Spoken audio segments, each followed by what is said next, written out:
Question 7.28 है, let S be order set as S is equal to A B C D E. ये हमें एक order set दिया हुआ है, इसके एलिमेंट ये हैं और इसकी जो है डायग्राम ये इसमें गिवन है। Suppose A 1 2 3 4 is ordered isomorphic to S.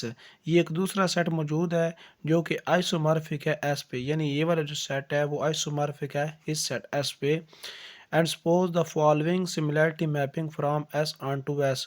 और ये अगर ये आइसोमॉर्फिक है तो इसके दरमियान क्या होगा, एक फंक्शन एग्जिस्ट करेगा, यानी कि एक मैपिंग एग्जिस्ट करेगी। और वो मैपिंग जो है फंक्शन हमारे पास वो किस टाइप का है, एफ एस से फंक्शन एफ लेने, वो एस से किस में है, ए में है। और ये जो फंक्शन मैपिंग इसकी हम उसने दे दी है कि वो मैपिंग इस तरह की है कि जब हम इस पे फंक्शन अप्लाई करेंगे इसकी वैल्यू पे, तो ए 1 को मैप करेगा, बी 3 को मैप करेगा, सी 5 को, डी 2 को, ई 4 को। तो ये उसने उसकी मैपिंग भी दे दी है और वो कहता है कि इसकी हैज़ डायग्राम जो है वो ड्रा करें। तो अब देखें यहाँ पे इसकी हैज़ डायग्राम आसानी से हम ड्रा कर सकते हैं। हमें पता है कि ए 1 को मैप कर रहा है, बी 3 को कर रहा है, सी 5 को कर रहा है, D2 को, E4 को, सब की मैपिंग का पता है। तो हमने इस हैज़ डायग्राम को यूज़ करते हुए ये मैपिंग जो है वो ड्रा कर लेनी है। अब देखें ए किसको कर रहा है, 1 को मैप कर रहा है। तो यहाँ पे देखें ए क्या है, इसका मिनिमल एलिमेंट है। तो यहाँ पे जो हम एज ए डायग्राम ड्रा करेंगे सेम इसी तरह होगी कि उसका जो मिनिमल एलिमेंट होगा वो 1 होगा। ए जो होगा वो किसको मैप कर रहा है, 1 को। तो ये ए उसका मिनिमल एलिमेंट था, सेम इस तरह 1 जो होगा उसका मिनिमल एलिमेंट कराएगा। अब बी जो है वो मैप कर रहा है 3 पे। तो बी जो है इसका क्या था, सक्सीड कर रहा था ए को। सेम इसी तरह यहाँ पे 3 जो होगा वो सक्सीड करेगा 1 को।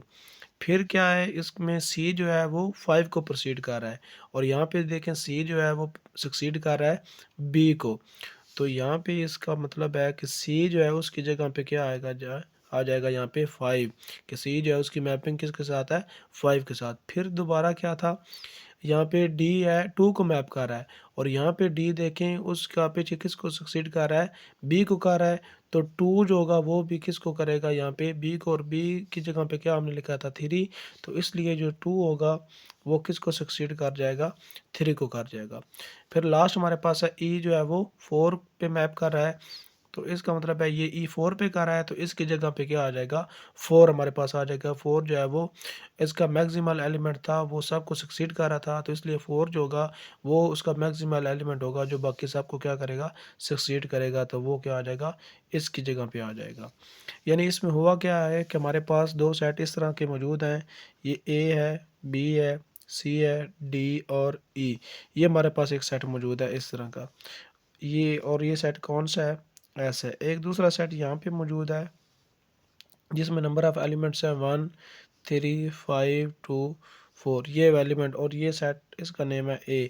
अब ए जो है वो 1 पे मैप कर रहा है, बी 3 पे, सी 5 पे, डी 2 पे और ई जो है वो 4 पे, ये उसने दिया हुआ है। तो इसी को यूज़ करते हमने बनाया है कि देखें ए जो है 1 पे मैप कर रहा है उसकी जगह पे आ गया, बी 3 पे मैप कर रहा है उसकी जगह पे आ गया, सी 5 को उसकी जगह पे आ गया, डी 2 को मैप कर रहा है उसकी जगह पे आ गया, ई 4 को तो वो उसकी जगह पे आ गया। तो ये हमारे पास इसकी जो है एज ए डायग्राम इस तरह से बन जाएगी।